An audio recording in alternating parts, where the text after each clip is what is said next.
What's up and welcome to My Point of View. I am your fat and opinionated host, and we have to talk about these new Bud Light numbers really quick because this is astronomical.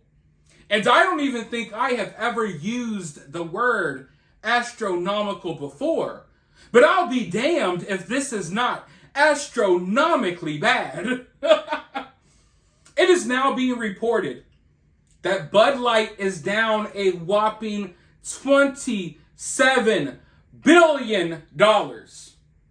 Don't let that number fly over your head. Really think about that number.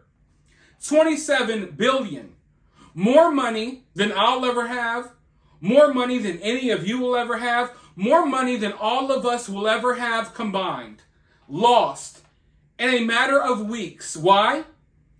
Because for some reason, Anheuser Busch thought it was a great idea. They thought it was very important to take a man and put that man in a woman's bikini and have them sloshing around a hot tub with a can of Bud Light, making videos on TikTok for an audience of 12-year-olds. That's why this company lost $27 billion. Don't let that fly over your head. Really think about it.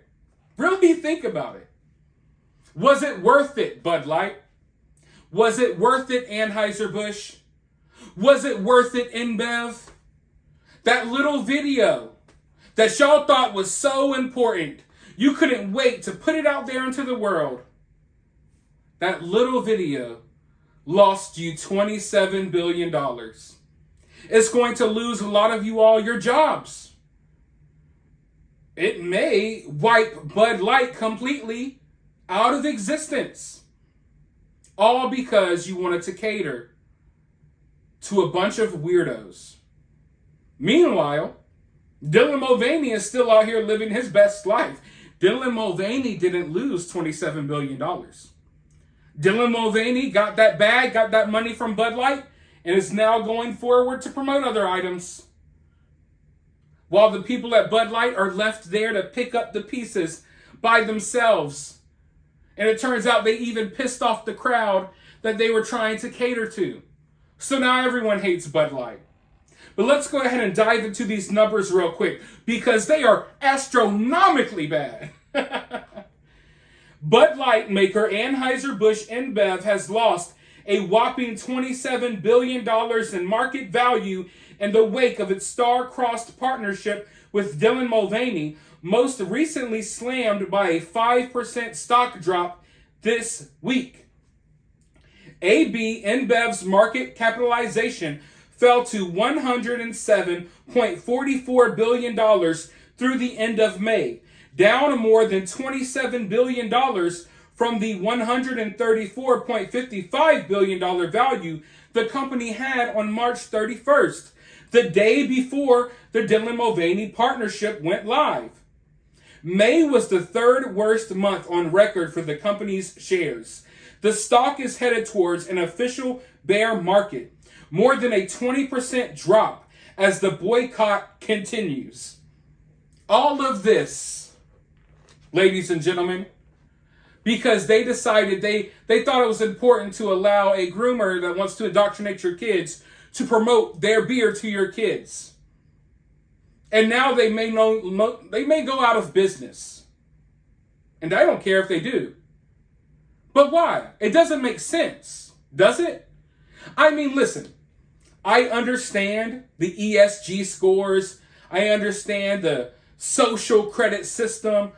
Listen, I get all of that. But at the end of the day, does your social credit really matter if you're no longer in existence? That's what I see happening to a lot of these businesses. It's like you're going out of your way to be as woke as possible, as politically correct as possible. You're going out your way to cater to these weird groups of people trying to obtain a high social credit score. But if you lose all your business and wind up collapsing your brand, a social credit score isn't going to matter anymore because you no longer even exist. A company can't have a great social credit score if they don't exist, right?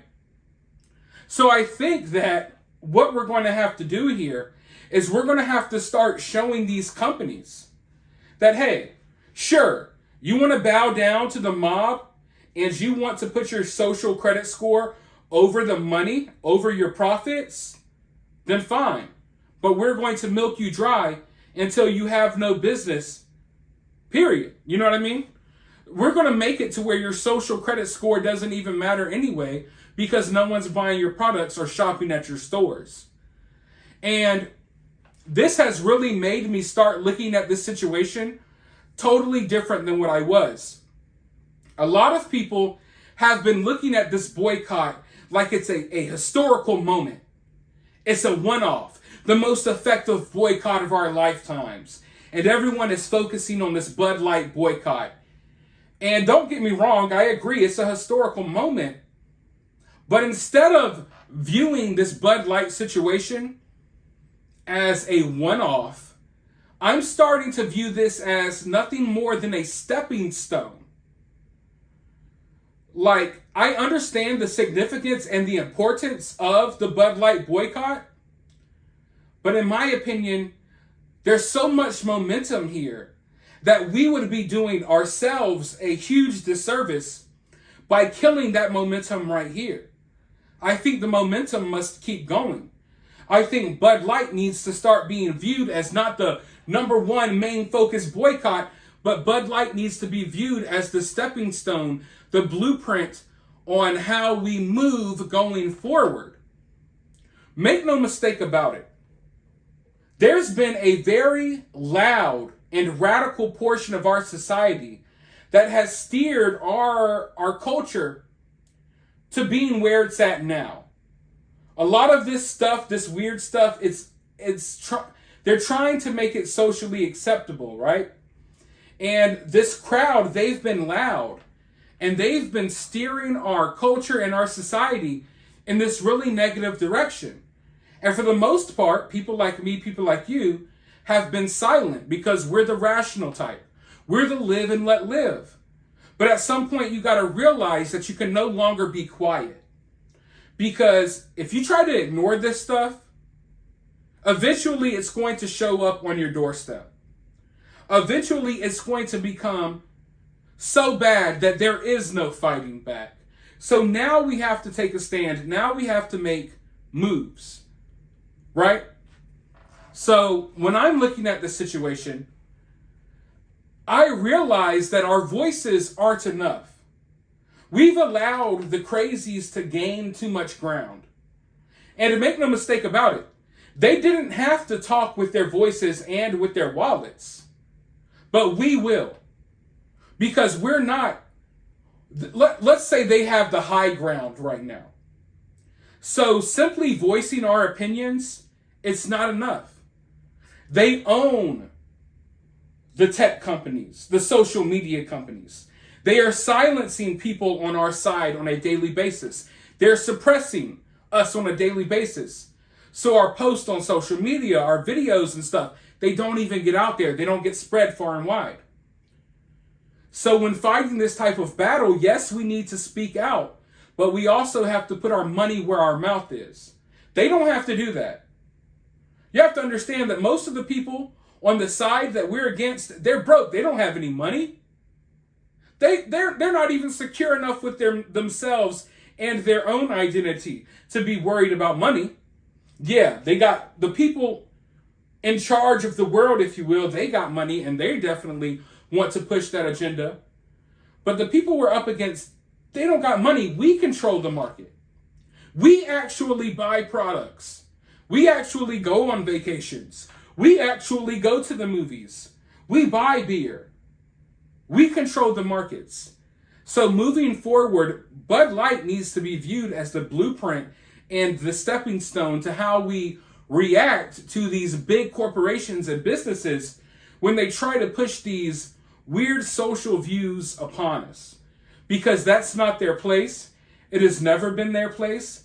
And if you allow them to keep overstepping, we are headed into Lord knows what. We're headed into something that there's no coming back from. But I still think that that is preventable. We just have to start reacting accordingly now. But let me know your thoughts about this down in the comments below. While you're down there, hit that thumbs up, hit that subscribe, ring that notification bell. And as always, remember to remain opinionated.